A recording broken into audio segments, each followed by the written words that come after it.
예, 그러면 시작하겠습니다. 먼저 2020년 2월 9일 날에 여기 거제에 부임됐는데요. 그때 뭐 그 코로나 팬데믹 때문에 그 대외적인 활동을 못한 가운데 12월부터 그 KCLC 활동을 시작했습니다. 그때 담당자를 그 교구에서 그 선정해달라고 해서 이환 선생님의 그 손녀 조카 딸이죠. 이면진 집사님이 스스로 KCLC 담당하고 싶다고 해서 5월쯤인가요? 그 결정됐다가 12월부터 그 기독교 건직자 및 신도 복귀를 하여 매주 목요일 오전 8시 45분부터 조정료 조창 기도회를 시작했습니다. 그 처음에 여기 계시는 분은 전주교 남북통일운동 금연합의 회원인데요. 전주교에 다니시는 정극기 자매님, 전주교에서는 자매님이라고 하는데요.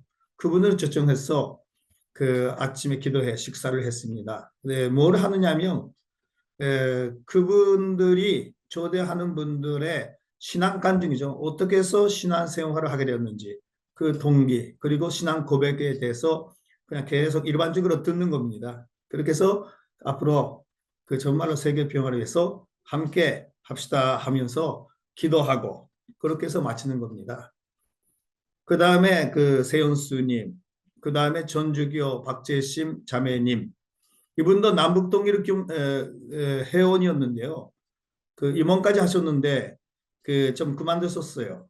그래도 가끔씩 우리 교회 행사에 나오시니까 그 확실히 전도해야 되겠다고 해서 그 초대하고 그 다음에 나중에 나오지만은 연평에서 있었던 세미나에 참석하게 됐습니다.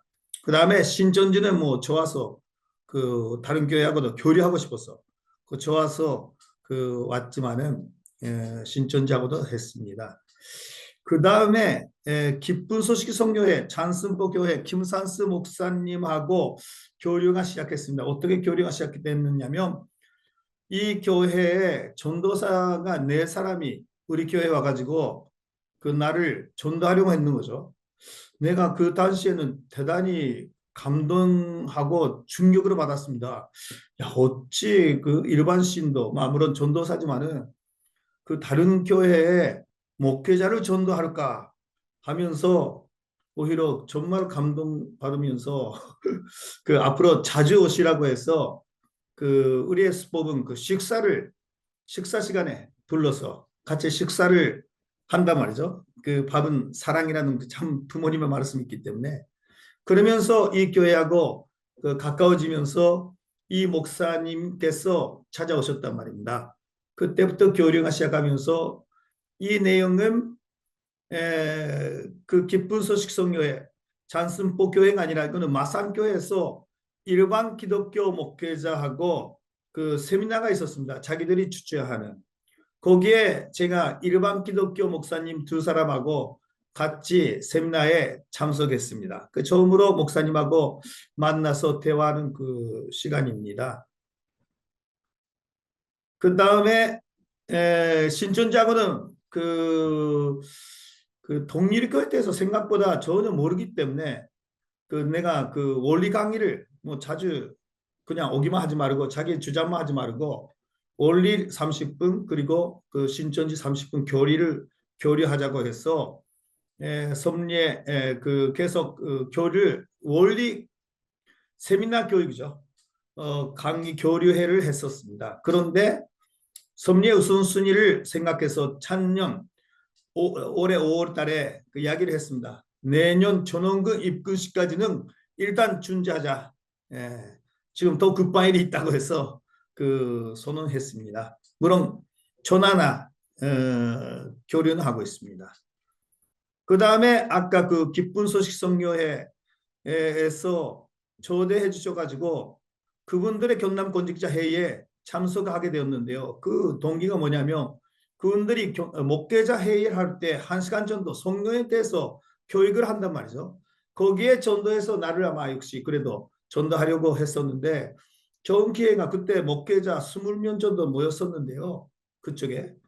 그 동일교에 대해서 전혀 역시 그분들도 몰라가지고 제가 동일교가 어떤 교회인지 어떤 교리인지 말할 계기가 있었습니다. 예, 그러면서 여러 가지 그분들이 더 의문점으로 많이 이야기를 했었는데 그것이 오히려 깊이 이야기할 수 있는 기회가 됐습니다. 그 다음에 기쁜 소식 성교회 잔슨포 교회 부흥회에 그 초대를 받았는데요. 그 부부가 가는 것보다 우리 일본 식구들이도 초대해서 기독교 복귀를 위해서 일단 기독교에 대해서 알아야 되지 않겠느냐 해서 부흥회 같이 데려갔습니다. 근데 그때 매주 우리 교회에서는 그 목요일 그 오전에 10시부터 1시간 계속 원리 실습을 했었습니다. 3년간 해왔는데요. 그러니까 원리를 어느 정도 이해됐으니까 기독교에 저는 걱정이 됐지만은 그 말씀으로는 감동을 이제 못하는 것을 왜 이분들 그 이런 신앙을 가질 수가 있을까? 오히려 정말로 전도해야 되겠다는 그런 그 동기를 갖게 되었습니다. 그 다음에 그 잔슨포 교회에서 그 2022년 11월 달에 부흥회 때 저에게 좀 트럼펫 연주를 해주지 않겠느냐 그 제의가 왔습니다. 생각보다 역시 기독교의 그 지금 그 상황은 역시 노령화 그 나이가 많은 분 신도가 나이를 먹으면서 그 젊은 사람의 전도가 조금 안 된단 말이죠. 그러니까 성가대도 자기 교회에서 운영하기가 어려워서 마산교회에서 초대해서 성가대를 한단 말이죠. 그리고 내가 아마 트럼펫 연주 할 수 있으니까 내가 해드리겠다고 해서 신도 앞에서 그 연주했습니다. 그러면서 역시 확실히 나는 동일교 목회자이고 앞으로 이런 교류를 자주 하자고 해서 우리 교회도 놀러 오시라고 그 말을 할 수 있었으니까 제가 참여했고 그리고 작년에 12월 24일 크리스마스 때는 역시 크리스마스 그 찬송가를 그 연주했습니다. 그러면서 우리는 교리를 달라도 영원한 하나님 앞에 그 현재 자매이기 때문에 의현제를 맺자고 해서 의현제 맺는 그 시그를 했습니다. 그쪽에 부부하고 우리 부부가. 근데 이번에 좀 아쉬운 게 이분이 올해 3월 달에 그 몽골로 선교 갔습니다. 그 기독교도 대단한 게 그 선교 그 특히 구원받으니까 가라고 하면 바로 가신단 말이죠. 대단한 신앙이라고 봅니다. 그리고 이 신천지는 그 하여튼 어떻게 해서라도 언젠가 잡을 마음으로 그 연평 세미나에 데려가고 전평 세미나에 1박 2일로 데려가서 교류를 했었습니다. 근데 아까도 이야기했지만은 그 올해 5월부터 더 이상 교류는 내년 4월 이후에 다시 하겠다고 했더니 이게 문자가 왔는데요. 그런데 한번 봐야 되지 않겠습니까? 영원한 현재 자매를 거기서도 현재 자매를 맺었는데요. 현재 자매인데요 하면서 그래도 계속 문자가 왔는데 문자하고 문자로는 주고받고 있습니다. 그 다음에 초창 기도회에 왔던 그 전주교 신도인 박재심 소통아카데미 거제시 소통아카데미 원장님을 행복원리 세미나에 초대했습니다.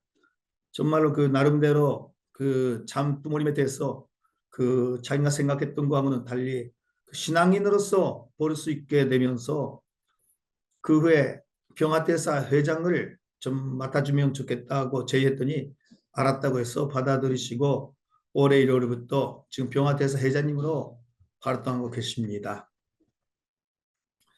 여기서 기독교 그 교리와 복귀의 절칙입니다. 그거는 일단 고제교에서의 그 절칙입니다. 성경뿌리 논쟁에 휘말리지 말라. 가정연합은 죽자 영감설이 아닌 것을 간주해서 그러니까 기독교는 기본적으로 죽자 영감설이라고 해서 성경 한 글자도 그 절대 빼면 안 되고 더하지도 하지 말라. 모두가 하나님의 그 계시라 하는데 우리는 그것이 아니다. 그 속에 있는 중심적인 섭리가 중요한 것이지 그것을 식구에게 이해시키면서 너무 성경 논쟁에 휘말리지 말라고 간청하셨습니다. 그리고 원리를 오히려 확실히 원리를 강의를 오히려 들어보시라고 해서 세미나에 보내는 거나 그 원리 강의를 하면 거기서 나오는 그 성경 말씀에 오히려 그 좀 마음을 움직이게 할 수가 있단 말이죠. 다만 기독교 분들을 상대로 할 때 원리 교육은 제가 좀 성경 구절을 많이 넣습니다. 예, 그렇게 해서 성경 구절을 많이 넣어가지고 원리 강의를 하고 있습니다. 그 다음에 두 번째가 온 인류가 구원의 대상, 교류는 계속하고 믿음의 자녀라고 생각해서 사랑하자. 그래도 복귀되면 뜻으로 엄청난 힘을 발휘할 것이다. 신천지일 경우 대부분이 열혈한 기독교 신자 출신이므로 이만희 존재가 들어가시면 진리를 찾는 권직자 신도는 곧 우리 교회로 오게 될 것이다 라고 생각하는데요. 일단 내년 4월까지는 지금 준다고 했습니다. 그 다음에 세 번째, 기독교 교회를 떠난 전념 및 신자를 전도하자. 코로나 팬데믹을 인하여 많은 기독교 신자들 가운데 교회를 안 다니게 된 사람이 상당히 늘어났습니다. 쉬지 않고 온 오프라인으로 전도에 힘을 쓸 때다. 그렇지 않으면 신천지를 비롯한 구원파 교회가 오히려 그런 분들을 데려간단 말이죠. 예. 그 다음에 네 번째가 섭리의 황금기 연남공 행복원리 세미나로 인도합시다. 과거에 우리 교회 존성교회는 원리 수련의 사람을 보내면서 폭발적인 전도가 이루어졌고 축복으로 인도할 수가 있었다. 우리 교회의 사르길은 역시 수련회 일단 무조건 그 사람을 보내는 것부터 전도가 시작한다고 봅니다. 그렇게 해서 지금 온라인, 오프라인으로 그 전도팀을 중심으로 거의 일주일에 3-4번 그 실제 전도 활동에 나가고 오프라인으로는 사실은 언제든지 전도할 수가 있단 말이죠. 집에 있으면서. 그렇게 해서 지금 그 2000년은 원래 기독교였습니다. 기독교 신자였다가 역시 그 취직하면서 교회를 못 다니게 되면서 이번에 식구가 전도해서 원리 세미나에 그 연남 그 견주에서 있었던 그 세미나에 보내가지고 이번에 입회원서를 냈고 오른쪽에 있는 전년도 20살까지 기독교에 열심히 다니다가 그 못 다니게 됐는데 견주에 데려갔더니 대단히 감동해서 바로 입회원서 그리고 지금 축복 소리를 준비하고 있습니다. 그 다음에 그 왼쪽에서 두 번째 이분은 옛날에 10년 정도 전에 우리 교회 잠시 다녔었답니다. 그런데 이번에 견주 세미나에 12월 달이죠. 그 모시고 갔는데요. 대단히 감동을 받아가지고 왜 그러냐면 10년간 쉬는 사이에 다른 기독교도 다녀보고 신천지도 다녀봤답니다. 그래도 뭔가 만족 못하고 그냥 혼자 남편 돌아가시고 그 아들하고 같이 사는데 그런 가운데 다시 그 식구에게 그 원리 세미나를 그 하여튼 모시고 가자고 그 강요를 했더니 이분이 가셨습니다. 이분은 북한 출신인데요. 그랬더니 대단히 감동을 받아가지고 옆에 계시는 분들을 또 전도해가지고 지금 두 분이 교회 예배 빠짐없이 지금 나오게 되었습니다. 그러니까 지금은 당장 그 목회자 전도는 어렵지만은 이러한 신도들을 통해서 앞으로 목회자를 소개를 받아가지고 전도하는 그 방법이 좋지 않을까 보고 있습니다. 예, 이상입니다. 감사합니다.